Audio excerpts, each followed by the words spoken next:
Hi, everyone. It's Emil. It's Emil Guillermo. Emil, Amok to you. I got the contemplative music on, so we're going to have a contemplative show today. Actually, we have a guest. And that's to tease you so you don't like click off after the first 3 seconds. You stick around and say, no, who's the guest? Leia Salonga? Oh, yeah, she's going to come here and sing for you. Yeah. No, someone from the Squid Games? Oh, yeah. No. No, but we're going to have a guest. But welcome to the program. I'm Emil Guillermo. This is Emil Amok's Takeout, the micro talk show, and I mean micro. The micro talk show of the AAPI, the AAX, and the ALL. That's all. That's everyone. That means, yeah, you too. You don't have to be an AAPI or an AANHPI or an Asian American X, F, Filipino, J, Japanese, C, Chinese. You don't have to be any of that. You can be an ALL. And welcome to the program. Hey, we're here Monday through Friday, 2 p.m. Pacific, live, me in front of my gong, and a little bit of meditative music.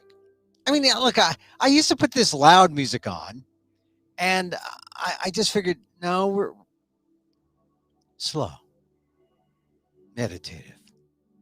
We gotta like walk through the traffic and stop the cars coming at us, and let some ideas through. And that's what we're doing. We're just like walking across the street.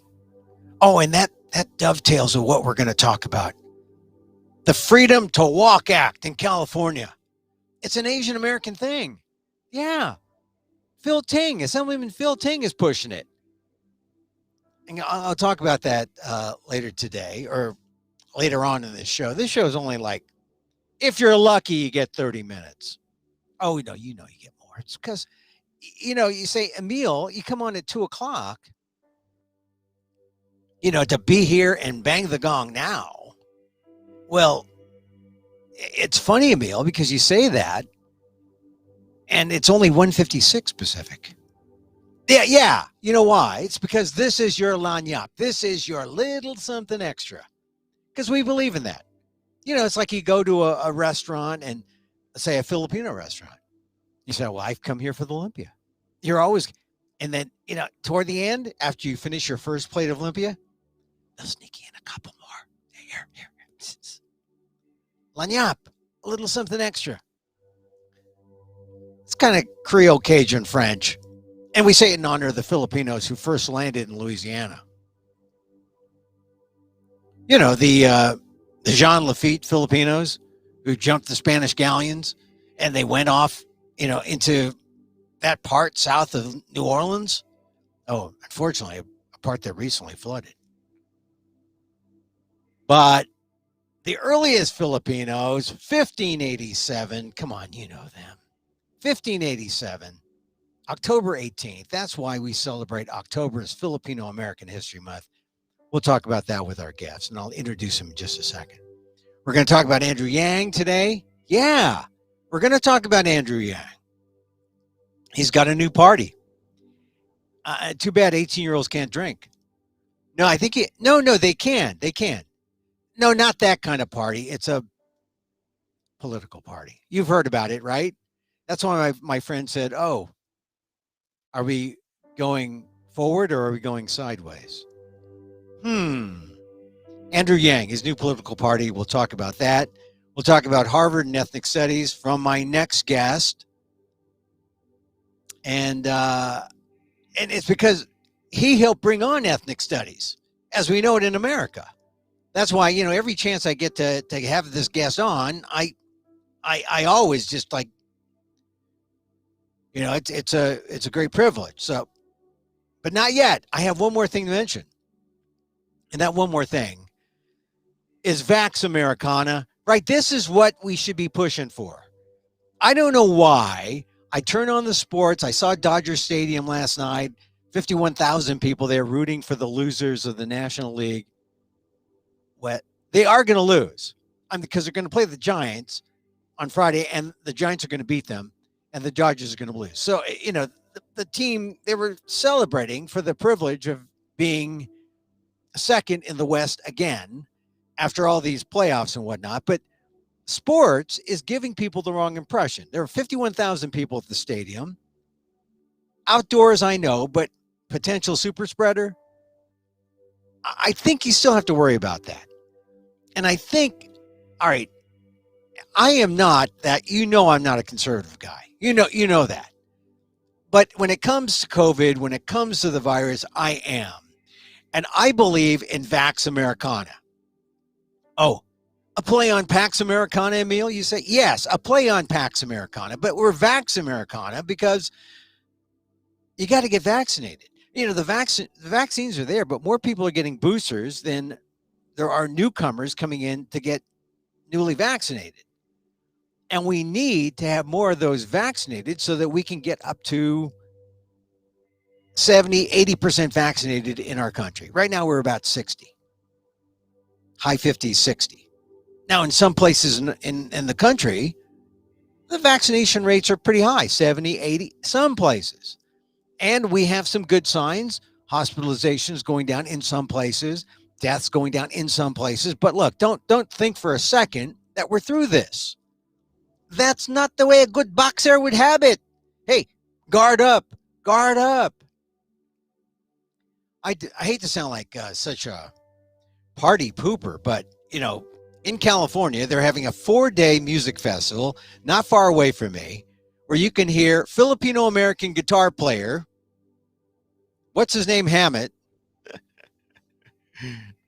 the guitar player, not Dashiell Hammett. No, he wrote novels. This Hammett, the guy, the Metallica guitar player, Filipino, from my neighborhood, the Mission District. Went to San Francisco State. Anyway, Metallica's playing in this four-day thing, Aftershock. And everyone's going, and look, they have rules about vaccination, outdoors, and all that. But do you trust people in this untrustworthy kind of environment where people are passing out, fake IDs and fake vaccination cards?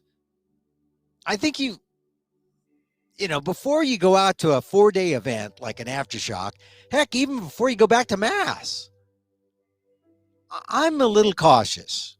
I'm sorry. I think Joe Biden is out there on that Vax Americana. That's my name for it. He should use it, though. I'll lend it to him. This Vax Americana thing, we got to vaccinate the country because people move around. They'll fly in. People are flying now. They can come in from wherever. They can fly from Sacramento to New York and back and forth. And you've seen Contagion, haven't you? Ain't fiction. That's not fiction. That's the way it works. So I just think when you see people getting all revved up and out there, on your TV screen at the baseball game or at the football game, and they're unmasked, don't dive in. Have a little caution. Be a little meditative. Be a little conservative. That's where you can be conservative. It's public health. Vax Americana, we need to get up to 70, 80% before you can feel totally comfortable. And I say that I went to an office today, and there was a sign that said, hey, if you have even a little bit of some kind of respiratory thing, go back out to the car and call us up, and we'll tell you what to do. That's how safety or, conscious they were. Don't let your guard down. Okay, this is the Emil Amok's Takeout Live, number 153. A little past 2 o'clock. We're live every day, Monday through Friday, 2 p.m. Pacific. Number 153, WDAAAT. What does an Asian American think? That's what we ask. And we're going to ask what does an Asian American think about all these things? Andrew Yang, Filipino American history, Harvard Ethnic Studies. We fill in the void. And with that, I introduce my guest. He's Dr. Daniel Phil Gonzales. Don't spell Gonzales with a Z. Darn you, spell it with an S. Daniel Phil. Yes, sir. Nice to San, be with you again. Thank you for having me. yeah, always, but we did this during the pandemic, and then I was no longer at that other place, and I started doing this on my own, and I didn't really feel like I could call on people, to take up their time, but I always think that you are a you are a worthy guest because you are a fount, not a font like sans serif or Arial or you are a fount of information when it comes to Filipino American history. Um, over there at San Francisco State University, the College of Ethnic Studies, and really the first, I think we've had this conversation, the first ethnic studies, Asian American, Filipino American studies program in the nation. Am I like elevating you to a much higher pedestal than you deserve? Well, first of all, I was a member of a team, and it was a rather large team at times. That's good. That's good. So yeah, there were quite a few of us that were engaged eventually in establishing ethnic studies. It took a while. People talked about it as a concept, but they were a little slow to move on it as an actual curriculum. And I was very concerned because the strike was still on, but President Hayakawa had commissioned a select committee, as they called it, of leading citizens of San Francisco to negotiate an end to the strike. It's called the settlement of the strike. And not enough groundwork had been done. I hadn't seen anything in writing, frankly, except philosophical mission statements about what each of the major groups, the student groups, were hoping to have as ethnic studies. I also was questioning the fact that we had dropped, for the most part, the use of the nomenclature third world studies. Yeah. Well, Dan, you're going into the history of the strike, but the point is the Yeah, strike, the San Francisco State strike it of was the 19, first one, definitely. definitely the first. And that's why, Despite the fact that Berkeley and UCLA claim yeah. being the first, they also have claimed being the biggest, and it's all wrong. Well, I wanted to have you on, number one, because you are one of the longest standing professors there. When the first, and you're still teaching there at San Francisco State. And uh, I I just know you have this perspective, not just because we've talked about Asian American studies and Filipino American studies, and you drilled it into my head that the reason why San Francisco State was so successful at this is because you formed a college of ethnic studies, which really sort of made sure that you had hammered down the pitons and this tent wasn't going to fall down. As much as we could try that, yes, we're established as a school, and then when the university system changed, when the college system, the CSU system, became the U, the university system, then we became a college. So Yeah. we started as a school, had the same. We wanted to have the same status as other schools Yeah. on the campus, and that gave us a little bit more independence and ability to make our own decisions about what we were going to teach, our curriculum, and who to hire. Well, it makes a difference because you've Huge. stood the test of time, more than 50 years in existence, Hmm. and a lot of people need to know this about the College of Ethnic Studies and ethnic studies in general, and Filipino American studies and Asian American studies right there at San Francisco State. And I bring this up this week because just uh, recently, last week, Harvard said, "Okay, we'll accept $45 million from our Asian American alums, and we're going to finally start Asian American studies at Harvard, the august institution." Uh, when you heard that, my first reaction was, "What took you so long?" Yeah, yeah. What was your first Yeah, reaction? well, of course. but we've been paying attention over the years to all of the efforts on the East Coast, particularly to establish Asian American studies. There are ethnic studies programs, and there have been ethnic studies programs all over the East Coast, including the Ivy League schools.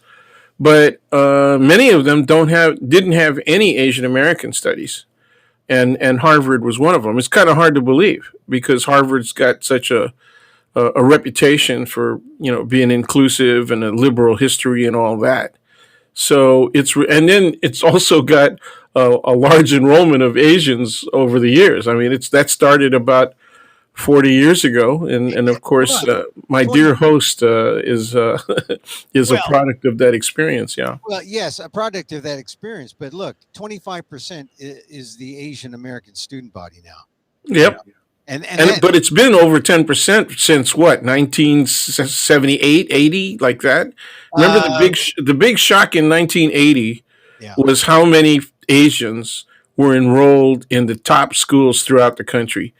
Okay, it became such a concern, right? Because people started being concerned that Asians were overrepresented because from a national point of view, we were less than 5%.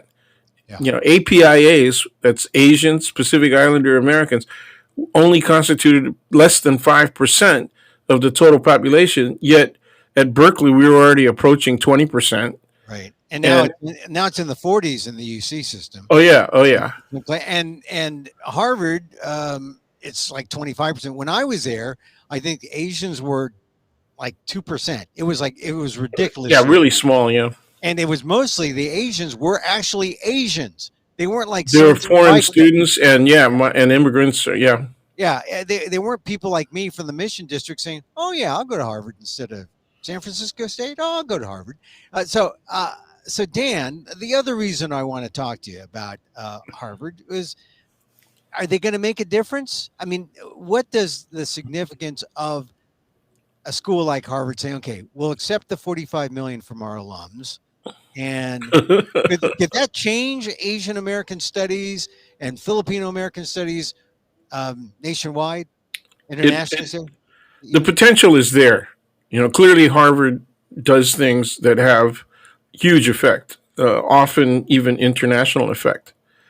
So the potential is there. However, I also draw attention to the fact that several celebrated African American scholars have had their arguments with Harvard and Yale and Princeton, and right. many have left. And recently, two went and joined traditional black colleges and universities rather than teach at Ivy League schools. Yeah. Well, That's a big statement, and that is really part of the issue that you just asked me. Was are they going to make a difference? Depends on who you hire. It depends on what their perspective is, what their academic, not just the methodology, but what their end perspective is, well, and how they express it.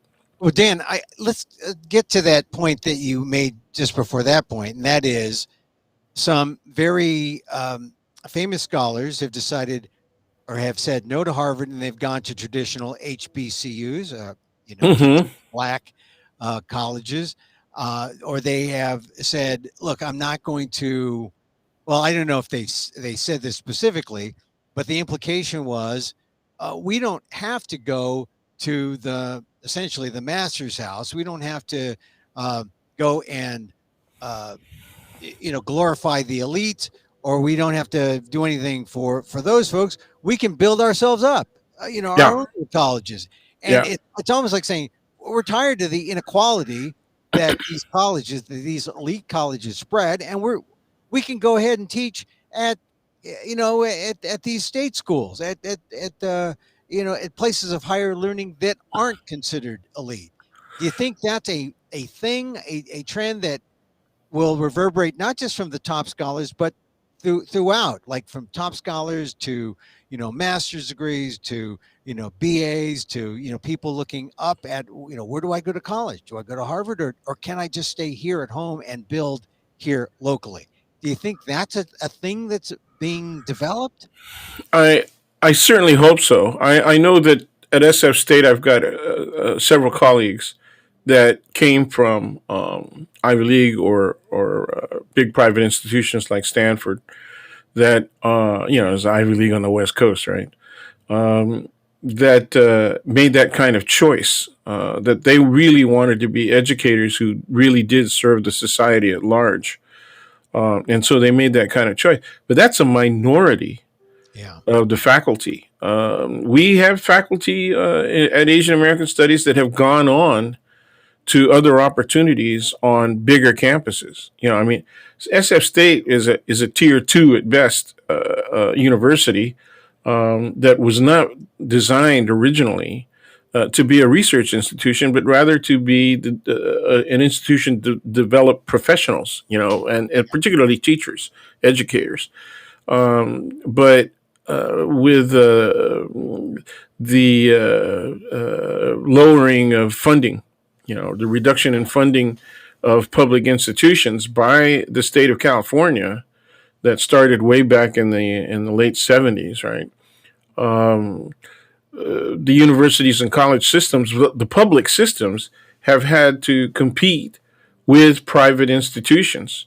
So tier two institutions have had to compete in the same waters as tier one research institutions, including the Ivy League and other big private universities. So it's there was a period, particularly in the 80s and 90s, uh, where the public universities felt that they had to hire PhDs from big name brand schools and also people who had published in order to adorn their reputations in a manner consistent with getting more investments from private sources, including corporations, and not just alumni, but corporate support.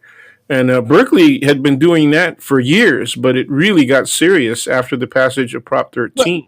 well, let's just see if this makes a difference. If Harvard getting Asian American studies and the trend that you were talking about, because Harvard did, you know, a lot of top black scholars said no to Harvard recently, and because of the way they didn't like the way Harvard had treated them, and they said, okay, I'm going to go somewhere else, and we're going to see if it trickles down and if it helps end the perception of inequality that can exist in the academic ranks. Okay, so look, I just wanted to mention and get your opinion about the Harvard Ethnic Studies thing because you started, or you and a team started ethnic studies at San Francisco State more than 50 years ago. Is there any excuse for Harvard to have waited 50 years? No, and Okay, actually, I did. it's evidence. It's evidence of their racism, frankly, Yeah. uh, Well, particularly uh, particularly anti-Asian, anti-immigrant racism, which was they won't rampant. call it that. They won't call it that, but their reluctance and their slowness leaves you with what else, what other kind How of can you conclusion explain to it? Yeah. start? Yeah. Yeah. And so, by the way, I'm talking with Daniel Phil Gonzales, professor at San Francisco State University. If you are one of our viewers right now in our live show, you should get on the phone and call people and say, or get on Facebook or YouTube, wherever you're watching, and tell your friends, hey, Emil Mux Takeout is talking to Daniel Phil Gonzales right now. Right now. You should. Yeah, so, like, this isn't like PBS where we beg you for dollars. We just beg you to stay and ask your friends to watch us. That's all. We don't beg for donations or anything. Although I could, it's Venmo at Emil Guillermo, Emil Dash Guillermo. But we're not begging you. We're not begging you for money. No, no, we're here talking with Professor Daniel Phil Gonzales. What does an Asian American think, especially an Asian American Filipino like Dr. Daniel Phil Gonzales? And this is Filipino American History Month. It's October. It's a big deal. Yeah, yeah, it is. I I thought mean, we how were do only you supposed to feel? get a week. When they started it, I thought we were going to have a week, but then they said month, and I said, "Woo, man!" Hey, look, have you noticed how it's Hispanic Heritage Month from Yeah, it overlaps. September 15th Yeah, to October 15th? right. And then Filipino American history is October 1st, and then we get the whole month. to the end of You Halloween. know, you know what it is? It's because we have Spanish last names. You know, I know so they you know thought they're they gonna. dovetail. They Yeah, thought they could. we get marginalized in all kind of different ways. Well, I thought it was actually a good thing for Filipinos to because of our you're a Gonzales, I'm a Guillermo. I say Hmm. it the Filipino way because if I order a burrito, they'll they might give me pinto beans instead of black beans if I say if I say Guillermo and they think I should be saying Guillermo, but it's That's right. Guillermo the Filipino way. But look, Yeah. I get it, the heritage, but it's Hispanic heritage, which we're a part of, and it's Filipino History Month, which is a different thing. Yep. And October, the reason why it's in October, it's my birthday month. Yeah, okay, yeah, that's good. But also Larry Itliong's birthday. Today's The Linda's birthday. You know. happy birthday to Linda! Oh my Yeah, goodness. yeah. It's my wife. Well, that's us balanced Libran folks. All right, but Yeah, yeah. also October 18th, 1587. That's when Pedro. Morro Bay, Pedro de Unamuno's boat, brought in. And look, I have made a big case that this should be the United States of the Philippines because the Filipinos were here first. They stepped foot first. They may have been the deckhands, but the Spanish didn't step foot first here in America. It was the Filipinos who stepped foot first on Morro Well, Bay. they And weren't only deckhands; they were exploratory scouts too. They sent them ashore to look for food and water. You know. yeah, yeah, they were essential. And they weren't exactly, yes, to say they were deckhands makes it diminishes their role. But Hmm. the other thing was they went out there, they encountered the Indios. So Hmm. we honor the native peoples who were there. They were there first. Hmm. But among the foreigners, the Filipinos were first. And only because of colonialism did they have to say, okay, well, we'll give it to Spain. Right. But if they had a California real estate license, they could say, we're going to say this for all our relatives in another. And You many know, Filipinos do, at least in well, modern day. the thing is, I think it is important because if not for colonialism and racism, Filipinos were here first. They were here for that's something. That's something. And I know. Well, I mean, in historical terms, am I just like making fun? Does it really make a difference? Well, FONS definitely the Filipino American National Historical Society. Okay, really celebrates it strongly. Right. Yeah. The problem is that as far as that West Coast contact is concerned, the reason we know about it is because of the Spanish record. What Right. we don't know is what happened to those Filipinos afterwards. Okay, was there any possibility that one or two of them, or maybe more, because the record says that they put 20 ashore, right? Yeah. Um, they don't say how many came back. And is there a chance that Filipinos stayed because they met some of the locals? You know, the Chumash, right? People lived in that area. And today there are Filipinos who intermarried in the early 20th century with Chumash. And Yeah. so there are a lot of Filipinos in that area. Santa Maria, you know, Guadalupe, They those would areas. Yeah. they would be the Indopinos, Yep. similar to the Indopinos in the Washington area. A Yes. lot of native peoples intermarried with Filipinos. Filipinos were able to intermarry in Washington state, not in California as easily. No. I mean, because they didn't have the law, the anti-miscegenation law in Washington state, apparently. This was explained to me by the Fonz, by Dorothy Cordova herself, she said. Right. Right. And she knows because, she knows a lot of the Indopino folks there in Washington state. All right. So that's an open question. Whether some Filipinos stayed, they might have. And then 1587, there are some people more than 500 years later who might say, "Hey, I want to declare this land around Bowling Green for my family." No? Yeah, fine, fine. I mean, we should just go ahead and do it. Well, Yeah, we need a fight to sustain us in our final act. Well, look, I mentioned you know where there is a record that shows the presence of Filipinos, not as early as 1583, but at least from the mid 1700s, before the War of Independence. yeah, Was in the Mississippi, Louisiana area, and so right. they show continuity of presence, and so that can be much more well documented. And Well, in fact, there's a Gonzales, oh, Professor Randy Gonzales, who's done a really good job. There are several people who have done research on Filipinos in that area, but he's done the best cumulative job, I believe. well, And I'm one of not the just saying it because he's a Gonzales. oh, of course not. I would say it if he was a Guillermo, though, for sure. Yeah. Uh, but one thing about this whole thing is that when you talk about October 18th, 1587 in Morro Bay, Hmm. what I always say that was uh, Jamestown was 1607, Plymouth Rock was 1620, Hmm. 1587. That's first. Yeah. That's number one. It's obviously first. Yeah. Yeah. Well, I mean, people say, "Oh, Filipinos they were first by a lot."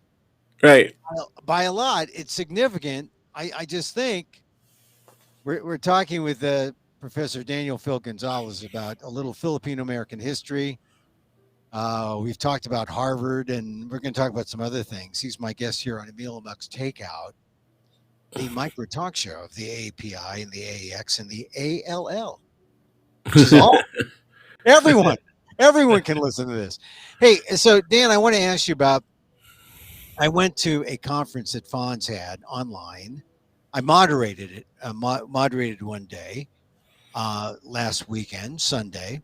They were celebrating the Far West Conference in 1971, which was uh, a conference or convention organized by Filipino American people, young Filipino Americans in 1971. They had Larry Itliong was a speaker, and it was a big to do. And people went there to uh, this online event we held, and they they just remembered how important it was in their lives being Filipino American. And Fonz is now calling that the Far West Conference of 1971, the birthplace of Filipino Americanism.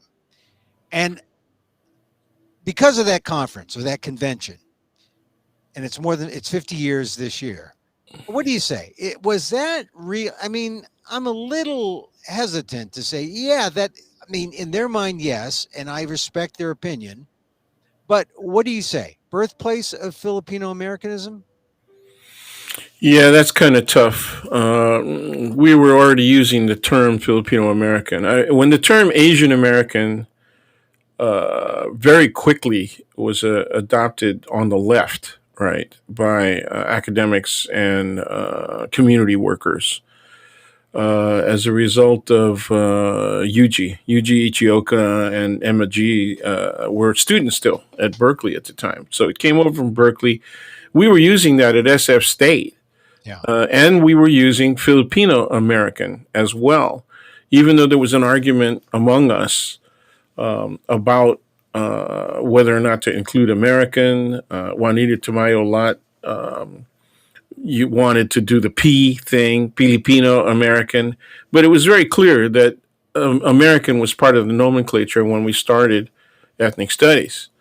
So to call it the birthplace of Filipino Americanism is a little bit of a reach. If they want to say that it was the something like rather than the birthplace, place where it was where Filipino Americanism got its initial, that it emanated and spread. Yeah. That consciousness spread because of that conference. I think that would be accurate because it did. I think for a lot of people who went to that conference, um, the realization of their initial realization of identity, both personal and community identity, Yeah. who I am as well as where I belong. What's my community, my connection to this thing called Filipino, and then the use of the term American, right, expands on that, and it really helped to rationalize that we are rightfully present in American society, right? And so it had geopolitical context. And I think it did expand greatly because of that first conference. Yeah, and the conference was the first one was in Seattle, Yeah. but there were other conferences. There was one at San Francisco State Yeah. one year. I don't know where I was just a kid, right? Yeah. I think I I don't think was. you were even in high school yet. Yeah. I was actually in 1971. I I was an activist. I fought for my long hair on the football team, and I would not cut my hair. And I told the coach, I am not cutting my hair. Joe Namath has long hair. He's wearing pantyhose. I'm not wearing pantyhose. I'm not cutting my hair. And then he benched me. And I was the best player on the team because I had played Pop Warner football and I knew how to play football when I was a sophomore in high school. And but he would only let me play when half the team got hurt and he had no one left to play. And I was on the bench. Then that was the reason that Lowell lost to SI that year. Yeah. Well, I don't know. I all I know is I forget what team I think we were playing Lincoln when I finally got to play. They gave me the ball. They went up the middle for a touchdown, 50 yards, and I then quit because I on the ensuing kickoff I got a concussion. I never told anyone I got a concussion, but I knew that this football thing is fun, and I've smelled some old jock straps and put on the pads, and I know You. I know what it's like now to talk football and to be a jock, and I've played, from the time I was 12 to the time I was like 15 or 16.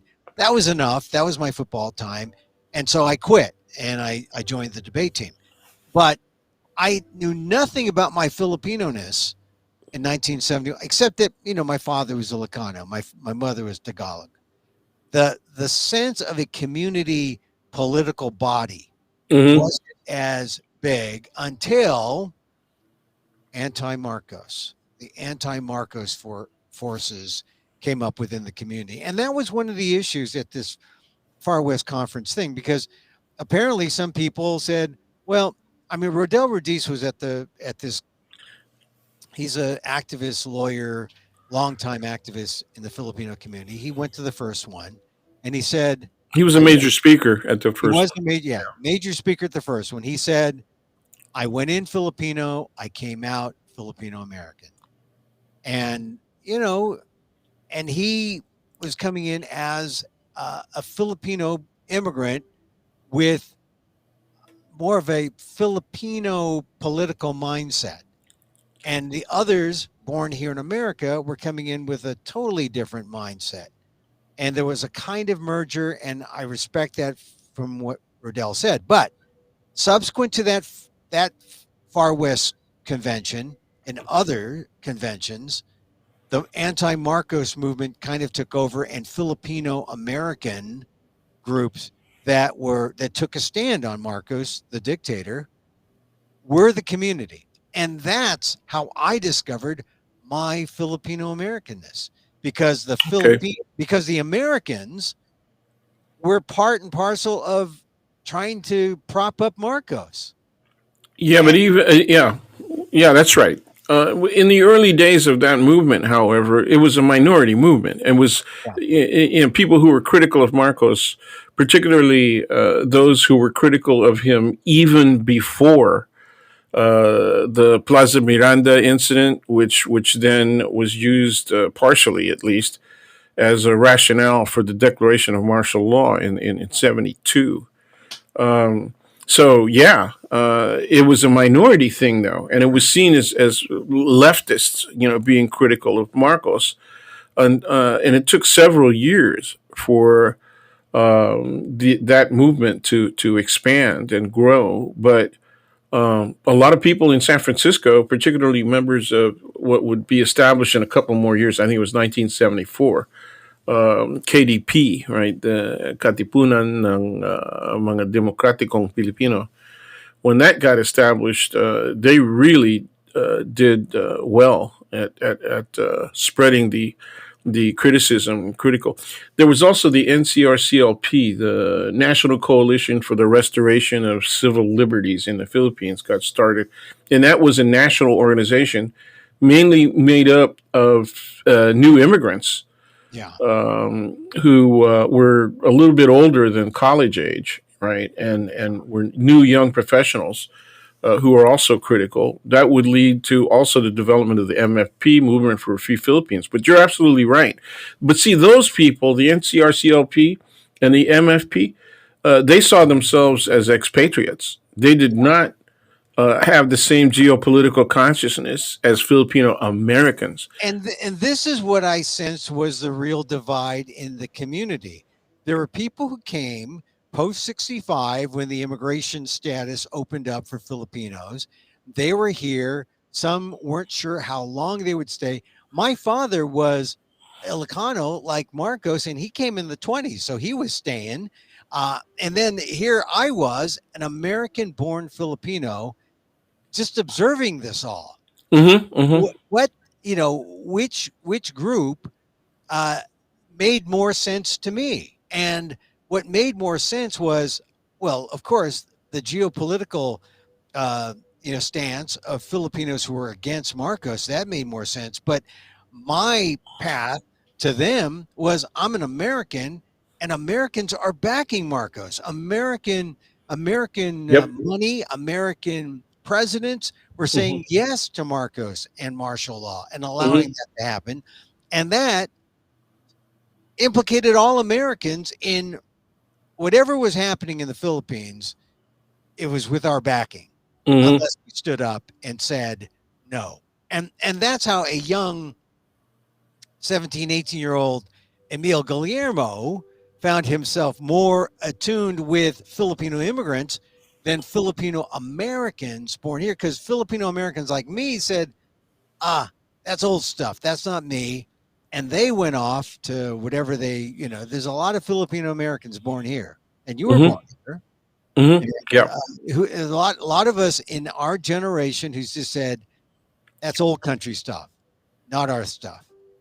And they went their own way. And, some of them are just discovering their history now or within Yes. the last 10, 15 years, which Yes. is still not too late, but it shows that, they had a hole to fill. So, Yeah, there's still a lot of people who like engaging in the culture, quote unquote, right? Some of the superficial elements, song, dance, food. yeah. Usually, it starts with the food, but they really don't have that much interest in the history, Yeah. and so here we are, essentially almost three generations from the declaration of martial law, and they don't know that history, Yeah. and they don't know how important it is to the current circumstances that are faced in the Philippines. Yeah, and people in the Philippines don't even know that, considering the authoritarian kind of rule that's happening in the Philippines. And this, I want to bring this up because we're talking about Filipino American history. Yeah. Just as October comes up, what's the big news? It's not about Filipino American anything. It's about Rodrigo Duterte deciding he's not going to run for president. It's about Rodrigo. I mean, New York Times breaking news: Rodrigo Duterte decides he's going to retire instead of run for president. And it's almost like it's not exactly a Marcos news worthy kind of thing, but it struck me as ironic that in Filipino American History Month 2021, we're still talking about what's going on in the Philippines, and that's more important than whatever Filipino Americans are doing here. Well, I thought that the 6 year term Mhm. in the Philippines was intended to give a newly elected president, time to get their agenda done, but that it was terminal, Yeah. that you Yeah. couldn't Well, run again, and it was. so He was going to run for vice president. That okay, was he was going to run for vice president, and then in the same party as Manny Pacquiao, who wants to be president. But there's another person. There are at least two other people in the party that Duterte wants to be president. One of whom is his daughter, and the other is his ex aide. And I don't know. He may have placed some bets on Manny Pacquiao boxing, but I don't know. But I don't want Pacquiao to be president either. So just that the what's the the Filipino story is more interesting in the Philippines than it is here, in my estimation. Filipino Americans are trying to get a foothold, but actually, the most interesting story I think might be Rob Bonta's emergence, Attorney General. That might be one. it's going to be very interesting next year because he's on a substitutional term, right? He's got to be confirmed into that position by election. So it's going to be really interesting because he's got some hard issues coming up. Then when people start attacking medical workers and teachers because of mask mandates or vaccine mandates, is the legislature going to crack down on that? And if they do, it's the attorney general's job, right, to make sure that there's enforcement of those laws. And so it's going to be risky business for him. Yeah. Well, especially in a political environment that's so divided, that people don't make votes or people don't do the right thing because they fear on the national level, right? Look at the Republicans. Look at January 6th. Look at Donald Trump. Look at why Republicans can't seem to do the right thing. And some Democrats too, Yeah. because they fear getting elected. This is what I think is the reality. Uh, the good politician cannot fear the negative vote. But then, it's almost like a suicidal mission if you believe in the truth. This is the regulating part of politics, that you change your position or you modify your position if you're going to win. Uh, Yeah. that is, if you make winning the big thing. If Yeah. winning isn't the big thing, then you can take principled stances. But this is why people don't like politicians, because they're not as principled as they could be or should be. So, Well, it was easier for people to take principled stands, even if it wasn't popular in their constituents. That there was a significant number of people who didn't agree with those positions because the level of information that the general public had was relatively consistent across their sources. Whether it be print media or television or radio. right. Today, the reason there's extremism is because it's not polarization, it's ridiculous extremism in the media. So the media, the people who are the extremists love to blame the media. It's Yeah. the media, and they're right. But it's the media that they listen to, that they participate in, I mean, that's problematic. if those extremists would just listen to a handful, like 4 times a month, they listen to the Emil Guillermo takeout. They would get ticked off. They take one look at the fact that I need a haircut, and they would just click off. No, they would be balanced. They would have equanimity. Not equanimity. They would be balanced. They, they Yeah. If they heard this perspective that we're sharing here. another side. They just need another side, because then maybe they won't be extreme. But here's the other thing: if we saw each other not as opponents, but saw each other as part of the same, Yeah, the larger society. We yeah, we are. Yeah. Yeah, lack of a better metaphor, same team, right? Okay. This is the only importance of sports. The only importance of sports is that, like when the Giants win, and we're going to talk about the Giants later, but when the Giants won, my God, everyone just kind of got crazy. Like, like they would kiss each other on the street, they would high five strangers. It was a communal thing. We need that. We need a politician like that who brings us together. And Mm. I don't know if that's possible. Well, I think Joe thought he was that guy. I think Obama thought he was that guy. I think, I don't know if he believed it. well, I know that some people did, but then they saw, oh, he's not that guy, Yeah. Obama. And I once thought that Manny Pacquiao was that guy for the Philippines. I, What? in the like in 2008, 2009, I copped to that. I thought maybe he's that kind of guy, but you know what? A homophobe should not be president of the Philippines. I mean, Yeah, yeah, yeah, yeah. I don't care how many GAPA beauty pageants he volunteers to judge. It will not garner my Filipino American vote. Oh, actually, no, I can't vote there. But there are Yeah, yeah. people. There are people here in. Oh, you're not a duel. There are some people in the United States who are duels. Yeah. Yeah, that means the gun's pointing at both sides of the spectrum. I'm a duel. There So you go with that negative stuff again, man. I oh thought we no, were going to keep I'm it all positive. positive. I'm all positive. Ever since I started meditating, I'm all Yeah, positive. yeah. All positive. So Dan, for those who are not Filipino, it doesn't really matter. Like I said, Our this condolences. no, this is a show for all. ALL, all, not AAPI or AAA. So look, Let's get there. All right. Where? Andrew Yang Oh, says no. he wants to be a third party, not by himself. He wants other people to join him. But now I think Andrew Yang has discovered a great way to campaign and to be political, but not to govern. He doesn't have to govern. He just runs, asks for money, gives speeches. This is the fun part of politics.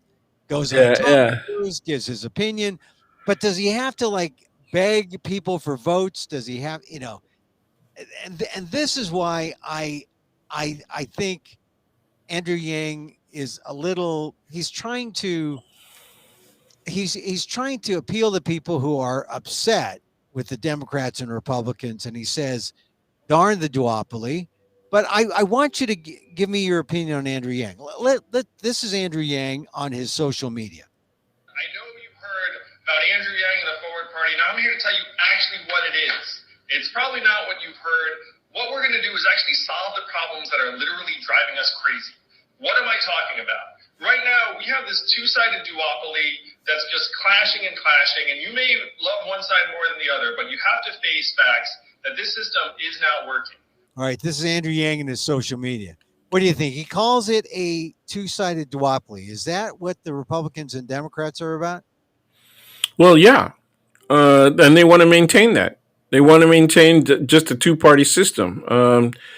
Back in the 70s and 80s, there were repeated serious conversations about the need for a third party at the least. And there were some candidates who successfully ran campaigns that went all the way up to voting day as third parties, but they weren't successful. They didn't get that much of the vote, and in some instances, they were seen as the spoilers, right? That really took away votes from the Democrats for the most part. Well, so let's hear a little bit more from Andrew Yang. Here's So it is a duopoly, yeah. yeah. So all right. So he's saying it's driving us crazy. We're clashing. You may love one side more than the other, but you have to face facts. The system is not working. Unfortunately, the polarization is reaching record highs to a point where people can't be in the same room as family members. We're seeing literal violence erupt, and it's going to get worse, not better. We're getting more and more polarized, in large part because the incentives of our political system, our media, and social media all are driving us against each other and making us feel like other Americans are our mortal enemies. 22% of Americans used to cross party lines when it came to national elections. That's down to 7% today. people aren't really appealing to the middle as much because that's not how you're going to win. You're going to win by appealing to the base. This has become a country where partisanship is the most acceptable, most commonplace form of prejudice. All right, so he was quoting Ezra Klein there, the journalist, but so I like Ezra Klein. I've got a couple of his books. Yeah, so he's laying out the case. Yeah. Is it strong enough? I mean, look, you can be against what we're seeing, but is it enough to abandon either the Republican or the Democrats? Well, I don't know. Yeah, I guess you can call it abandoning. I think there's room for a serious third party. Okay, but I don't think that the reason for the need for the third party is because the Democratic Party is extreme. You're seeing right now that the Democratic Party has people who are called moderates. There's no way Joe Manchin's a moderate, man. Just go ahead and call it what it is. He's a conservative Democrat, right? Kristen Sinema, she's just in for herself, right? I don't think she has an ideological bone in her body, right? So you really can't count her. But you can see that there is a true spread, okay, or of differences of ideological conviction, okay, among the Democrats. That used to be true of Republicans. I mean, in all the way up until Reagan, you could say there are conservative Republicans and there are moderate and even liberal Republicans. There were Republicans who would say, I'm a liberal, but fiscally, I'm a conservative, right? Remember people saying that and being self-descriptive about it? Well, that doesn't exist anymore. So the reason that we should have a third party, a working third party, is because of what is now called the Republican Party is an extremist institution. But also, but Dan, doesn't it give the Democrats, if the Republicans are all the way out here, right, and the Democrats are here, couldn't they moderate and be more in the center and take care of all that vast area that the Republicans have abandoned? I mean, they could do that. As a practical matter, if you want to get elected, that's the way to go. The problem is we've been bouncing back and forth that way ever since the Nixon era. And that's why nothing gets done. So do you think that Andrew Yang is onto something when he or maybe he's just the first opportunist to say, okay, I'll stake out this middle ground. I'll be the moderate. And do you think it has the potential of working? It could, but I can't see Andrew Yang as a leader of that movement. Okay. Yeah. All right. That's another issue, but he's not strong enough to be a leader of that movement. Well, all right, here's more Andrew Yang. Inspirational speech, but we know that would do absolutely nothing. That's political speak. I'm a problem solver, and if you want to solve the problem, here's how we do it. The Forward Party has some very straightforward tenets. Number one, open primaries and ranked choice voting so that you actually can have political dynamism and different points of view. We changed the primary system from the closed party primaries to open primaries and ranked choice voting. This would immediately make our political figures more rational because they'd have to cater to 51% of us rather than the most extreme 20% on either side. One state has already done this, Alaska, and there are 24 other states where you can do this with ballot initiatives. Universal basic income, human-centered economy, fact-based governance, modern and effective government, systems that actually work, but also grace and tolerance. We're not out to demonize or villainize anyone. We love our fellow Americans. What we have a problem with is a system that's going to turn us against each other. All right, so there's Andrew Yang. Oh, man. He's talking. He's ignoring the importance of institutionalized racism. What's going on the right? A denial, right, of institutional racism. Okay, so if he didn't mention race until the last statement, right? And what does he say? Right. He said we do tolerance, right? That's crap. Okay. That's crap. I know I'm going to sound radical again, I guess, to some people. But the reality is racism is an element of American society. Racism at one time was popular culture. right? Remember when we were kids? Everybody would call us chink, jap, gook, whatever. And and and that was, go back. I used to hear go back to where you came from and all that stuff. And I said, well, that it's not far. It's like a couple of miles. but So Dan, look, you know, Andrew Yang is saying this is the way to go forward. I'm a problem solver. Is it really the way to go forward? And what does it mean? I mean, is it a breakthrough for Asian Americans when you got an Asian American face leading this? well, that's helpful. It's helpful, but like I said, he's not strong enough. He's not strong enough as a personality, and he's certainly not strong enough from an ideological perspective. He talks like what he believes, and he believes that pragmatism is the key. Um, See, the problem with pragmatism is it leads to essentially, does this hurt us or harm us? And in a capitalist society, does this help us grow our profit margin? And so, how do you explain the United States dedication, right, to democracy, supposedly, and then our embrace? And I'm not talking about Trumpism. I'm talking about the fact that the United States has the example that you gave earlier was supported the dictatorship of Marcos. Okay, and they supported dictatorships all over the world, all throughout the history of the existence of the United States of America. It's clearly those are kind of contradictions, at least in values, right? Right. Okay, but what are they? They're practical relationships that benefit the United States. They're practical relationships. And that's where Yang's going. That's where Yang's going. And that's why when I talk to some my progressive friends, they'll say he calls his party forward, but it may be more like sideways. Yes, it is, or even backwards. You know, Yeah, yeah. you know. Well, But he made a lot of money. I mean, so clearly he's a successful capitalist, and I would expect nothing else from him in terms of what he says about the system. The reality is that between racism and the extremes, right, of wealth distribution in American society, those are two of the biggest things that affect the what he sees as the duopoly. What he's really referring to is not just the two-party system. He's also referring to the extremity of the conflict, right? That people are no longer talking about real issues. They're just entrenched, right? Battlefronts. That's it. They're entrenched in not ideology, but just I'm a member of this party, right? well, It's tribalism. hey, they pick a team, right? And Yep, what I that's was it. saying, I'm saying teamwork can work, but this is the negative teamwork. Hey, I got a team. This is my team. My team says this. I don't care where they're going. They may This be my doing, people. This my people. I'm gonna stand with my people. That's it.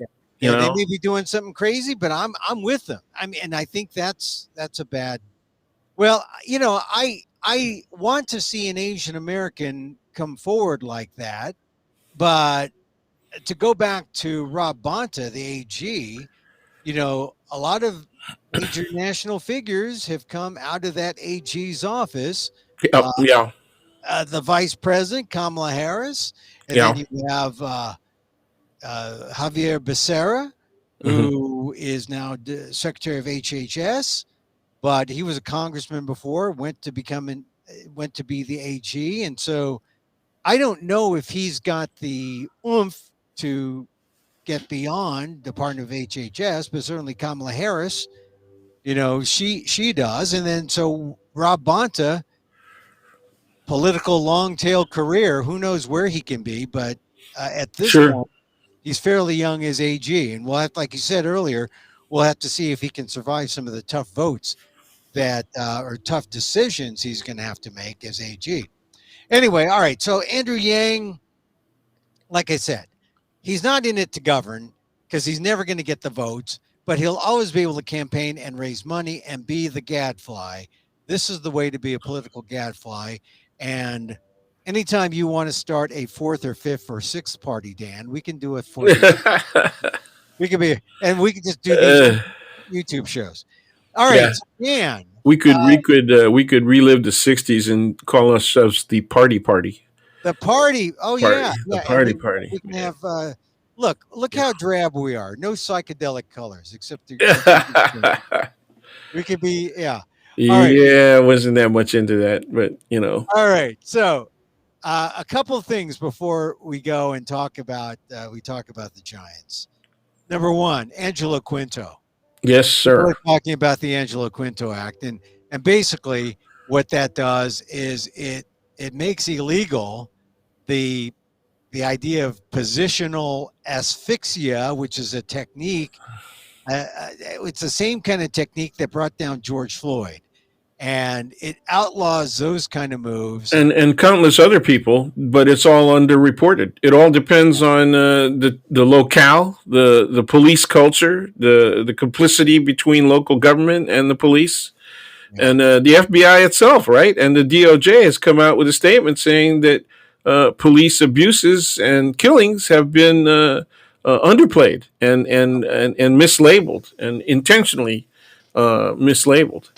So So there's that, and so yes, the Kinto thing does two things, right? It obviously takes care of that particular issue, or at least it addresses one form, right, yeah, of injurious detention, and it also puts Filipinos on the map in not a terrific way, but it's because of his death, but yeah, but the positive side is that you see his family and you see Filipinos in the Vallejo area, and you see Filipinos nationwide taking notice of the importance of this issue.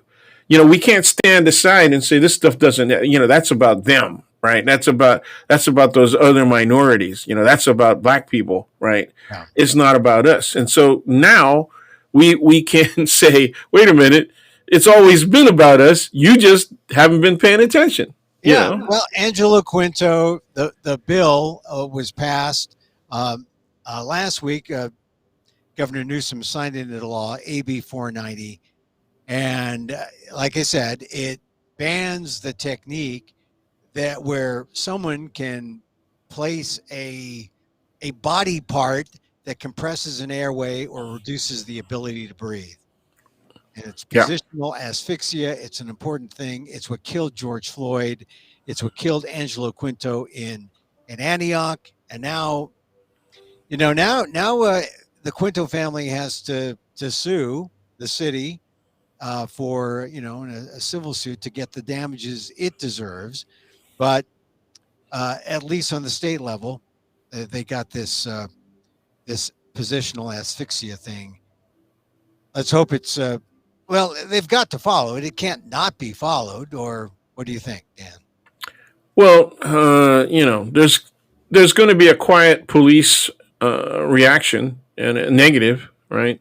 But it'll force them to try and find other ways, right, to restrain people without bringing them to the verge of dying or actually dying. Yeah. But it wasn't just. I remember there was a man. I think he was Chicano, a Mexican American in San Jose that also was pinned to the ground, Oh and yeah. and he said, "I can't breathe," and they ignored it, and he died.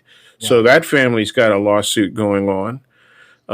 So it's about all of us. This Yeah. this happens to across the board, but it used to only get attention when a white person was the victim, Yeah. and now when black people were victims, the society tended to go towards the position that, well, they probably deserved it, just because they're black, right? I mean, you gonna tell me that's not institutional racism? That when people's instant reaction is that, well, those people are like that anyway. They have constant confrontation with the police, right? Yeah. And it's just really unfair. Well, Dan, I appreciate you weighing in on the Quinto story. I was going to mention the freedom, um, the uh, the Freedom to Walk Act, which Asian Americans are pushing in Los Angeles. But I'll mention it tomorrow in another show because we have limited time Okay. remaining, and I want to talk about the Giants. The Dodgers beat the Cards in the wild Yeah. card. Yeah. They will face the Giants. I'm a I assume you must be a Giants fan. Yeah. I mean, we're both native San Franciscans, so yeah, Uh, we got to hey, root. I was there when they got here in Yeah, '58. In yeah, '58, I was 10 years old. yeah, and that was a big deal. What was your first Giants memory? Oh man. Did you go out to Before Seal? it was pre Candlestick. Yeah, Seal You Stadium. know, Steel Stadium. That's right. And wow, Willie Mays, of course. You Yeah, know. yeah, Willie Mays. You I know. mean, he was. I remember going to the Giants game. The first Giants games I went to were like in '62. Mm-hmm. And that's when my father figured that okay, let's take him to the Giants. But I was just in love with the Giants, Oh and yeah. I would go to the game every time Willie Mays would touch the ball or do something. Everyone would stand up and cheer. It was Yeah. like church, like it stand up, kneel down, sit. it was really pretty cool, and they had a lot of personalities that came on. The Latinos that came on, Eddie, Orlando Cepeda, for oh, Cepeda, example, yes, yeah, right? And he became a really admired and respected player. yeah, But there were a lot of great players. yeah. Marischal with his high kick, that crazy kick. That's a great statue, out in front of the stadium, man. Marichal Uh, McCovey, of course, McCovey, big time. 44. yeah. Also, 44. his late wife or his wife, his widow, is Filipino American. Yeah, that's right. Yeah. Yeah. He married a Filipino American, and I talked to her a couple times over the last 10 years when I see Willie McCovey and Willie Mays at the ballpark. I used to go to the ballpark a lot. Now, do you think I'm being ordinarily? I would jump at the chance to go to the games, especially something as important as this. The But playoffs. Yeah. given COVID, do you think Yeah. I am too paranoid? Uh, no, not at all. I thank you, thank you. I just think that I can't go. I would love to go. In fact, Me too. what makes me think that I shouldn't go? I was looking over my old scrapbook of tickets, and I went to the NLDS, the National League Division Series, in 2016, Uh huh. and in October, the Giants played the Cubs.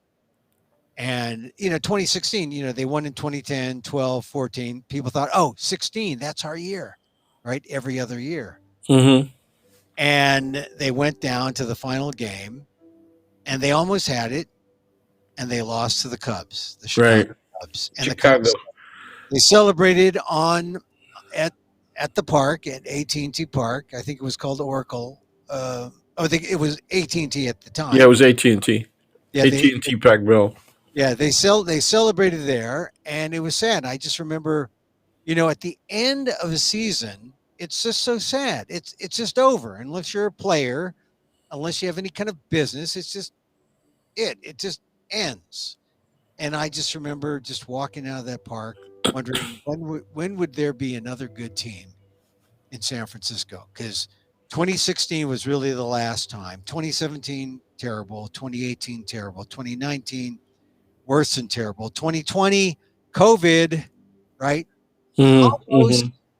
But 2020, 5 years later, here we are. And I want to go.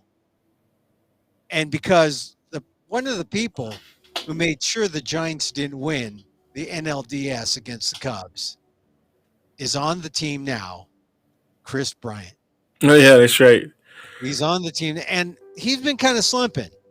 Yeah. And someone's going to make up for Brandon Belt. It's going to have to be Chris Bryant and Mike Yastrzemski, who The Yaz. is not playing as well, but every now and then. But they've they've got to be, they've got to brush up the offense, and then the pitchers. Let's hope that they have enough pitching because you look on paper Yep, yep, and up and down, the Dodgers are deep, the Dodgers are deep, yeah. and it looks like it's going to be tough for the Giants. But we're Giants fans, so we got to hope. Well, you remember, back in the Marischal versus Drysdale and all those Oh days. yeah, Yeah, I yeah. mean, yeah, Sandy Koufax. Whoa, they had killer pitchers, man. It was scary. Mike McCormick, he was good. Yeah, for the Yeah, Giants, yeah. But yeah, the, yeah. the thing is, uh, this is the first time the Giants and Dodgers have ever faced. Actually played off. Yeah, Yeah, I isn't mean, it weird? yeah. They had that one game playoff in '62 because they were tied, but then one went home and the other went on to the postseason, and this is the actual first time they meet each other. Postseason. That's right. Yeah. And so it's hard to believe because even though the Giants, when they were wild card winners and the Hmm. Dodgers won the division or the conference, the Western Conference, or the division rather, the Dodgers always lost before they could meet the Giants. So Hmm. this is kind of historical, and 107 wins versus 106 win team. 6. Yeah, only off by one. Yeah, It's exciting. It's exciting, and the best records in the entire country. So all of baseball, all of that's MLB. right. It's a California World Series, man. I'm telling you. I Before know. you I want. get I want to go too, and they still had a bunch of tickets left at reasonable prices yesterday, I mean, it's not just me. I mean, it's not just Linda. Linda saying you can't go because it's just crazy. It's too much of a crowd and all that stuff. yeah, And people say, "Well, you're sitting out in the open." Yeah, but you got to go down hallways. You're going to be in line getting food. There's a lot of contact going on, man, and it's so also it's it's the honor, risky. it's the honor system too, and Yeah, that's true. who is least honorable You in got a pandemic but the American public. sure, So and you got the fake vaccination cards and all that stuff, man. It's just unreal. so I regret the fact that I am not, but I will be rooting on my team because I rooted them on in 2010. Here's the funny thing: I rooted them on from 2010 to 2016, and the last couple of years I've been kind of like despondent. But the Barry Bonds years, as much as I follow the Giants and the Barry Bonds years, and they made it to the World Series. Isn't it funny? I just didn't go. I didn't go ape over the Giants. I like the Giants. I watched them, but I was even living closer to the stadium, and I didn't feel compelled to Right, right. turn on the TV. I know maybe it's the mixture of the team, the way the team works. I don't know. Sure, sure. So Even though the guys, the core of the Giants is aging now, right? I mean, it's interesting to see Buster. yeah, Lester Posey. Yeah, I mean, he's still great behind the plate, but in terms of hitting and stuff and running the bases, he's aging. yeah. So. Well, and if you look at his waistline, he's really hitting the plate. I mean, no, look. Here's the thing. I That's relative of pretty mine, good. I mean, I gotta admit, I like that one. but a relative of mine lived in southern Georgia, where Buster Posey was from, and I went to visit, and we went to where Buster Posey, his high school Uh-huh. in Leesburg, I think it's in Georgia, and I saw his high school, and I took the Buster Posey tour down there in Georgia, and so yeah, I got a warm spot in my heart for yeah, he's there, he's a Hall of Famer, Yep. and unfortunately, I keep thinking of our Filipino American baseball hero Tim Lincecum, who was the face of the Giants from say 2010 to 2016, and then because of injury, didn't make it to the 10-year mark. And I think every time I see a player in their 30s, 37, 38, 39, 40, Wainwright for the Cardinals was 40. You know, Lincecum was kind of, because of the hip, he was sort of washed up mid 30s. Mm-hmm. And it's sad. It's not because he's Filipino. It's because, or part Filipino. It's because he had that hip surgery. It's too bad. I just Well, wish, he was warned though yeah, that his mechanics would hurt him. yeah, You know, his pitching mechanics would hurt him. He was warned early on. yeah. While he was still winning like crazy, people said, watch out, yeah, because Well, I just think that he's double psi. He's got all these no. He's got oh two yeah, hitters. He should be good enough to qualify for the Hall of Fame, but I don't think he's pitched long enough. And I think you're right. That's yeah. that's sad because he could have been. Well, he's in my Filipino Hall of Fame. Okay, right on. Filipino Hall of Fame. Anyway, hey Dan, I thank you for being here on Emil Well, Amok's, it's always a pleasure, man. I thanks for having me. and I will have you again. I'm now going to banish you to the anteroom as I say goodbye. All But right, good luck. Happy birthday to Linda. I'll see you again soon. Thank you for contributing. all right. Say hi to family. Yes, and Okay, I'll see you soon. I'll see okay, you. man. There he is, Daniel Phil Gonzales, our guest here on Emil Amok's Takeout. Show 153. I went over an hour with Dan, but if you've seen our shows previously, we would go 2 hours or 3 hours. So this is a short show. But tell your friends I did this show with Dan, and it's worth checking out to hear. I think Dan is a fount of knowledge of Asian American and Filipino American history. And I would be remiss if I did not have him on a show or these shows in October where we talk about Filipino American history. So if you missed any or all of it, go back to the beginning and listen to it all. Check it out on all the different sites. Show number 153, right? You can check it out on amok.com, right? amok.com. I'll put it up, but check it out. See my columns on the ALDEF blog, aaldef.org/blog. Friend, like us. We know about what Facebook does, but friend and follow your friends on Facebook at emilguillermo.media. Hey, you can see the show there too on emilguillermo.media.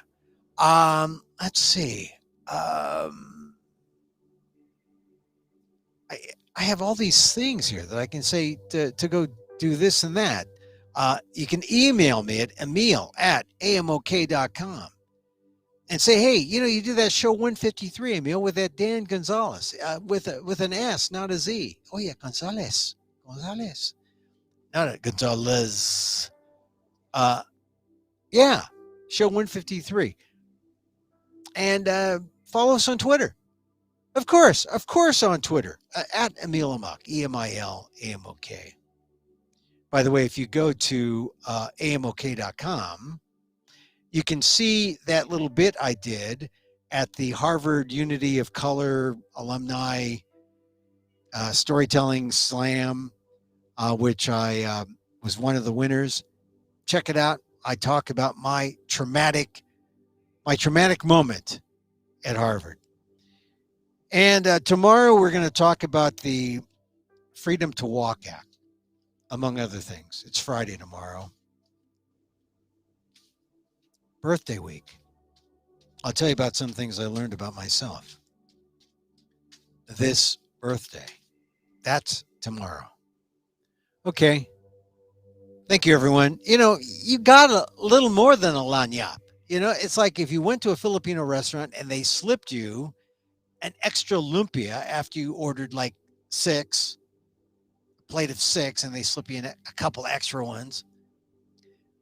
This lanyap is like you come to the restaurant, you have your meal, and I slip you a whole baby pig. That would be bad, though. That would not be a vegan Filipino restaurant. I would give you the vegan version. Little slices, not from real pig, but a facsimile. lanyap, the little something extra. All right, so we get to this part of the show, and I get all teary. I say, touch your arms, simulate that hug.